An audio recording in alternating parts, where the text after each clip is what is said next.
1 week after flash floods devastated Central Texas, President Trump toured the damage, calling it the worst he has ever seen. Good evening, I'm Steve Eager. I'm Heather Hayes. During a roundtable after the tour, the president also says his administration is doing everything it can to help Texas. He and the First Lady also met with grieving families, local officials, and first responders.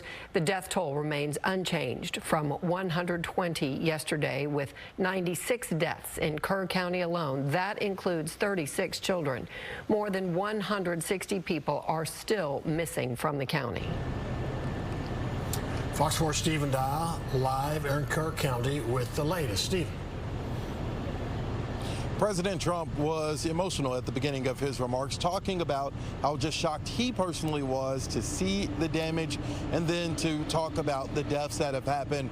And then he primarily talked about the lives that still have not been located, the family members that still have not been located. The president was on the ground and in the air in this area for a couple of hours today, and then he finished it off with a roundtable. He was late to that roundtable, and he said he was happy that he was late because he and the First Lady and the governor and others were meeting with victims' families. The First Lady held up her wrist, showing a bracelet that she said she was given by survivors to remember the lives of the young girls who died at Camp Mystic, and she said she would return. The president and the governor talked about just the response from the federal and state and local side, talking about the heroes that rescued people, and then they also talked about moving forward. I want you to take a listen at what President Trump suggested about how lawmakers should move forward.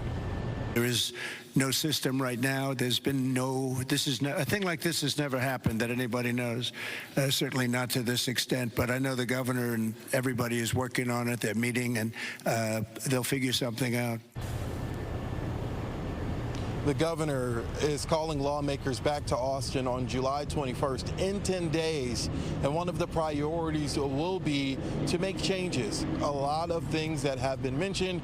One in unison is sirens along the Guadalupe River and other river basins around the state. The governor said that this will be a bipartisan issue, and that is one topic of many topics. But this was said at the roundtable, at the end of the roundtable, Stephen, Heather, the governor saying that, and the lieutenant governor saying that one of the hearings when lawmakers start this special session will be right here at the Emergency Operations Center, so that people from Kerrville and from Kerr County don't have to travel to Austin to testify. They'll have it right here. That'll be on the second week of the special session. All right, Stephen Dial in Kerr County. Stephen, thank you.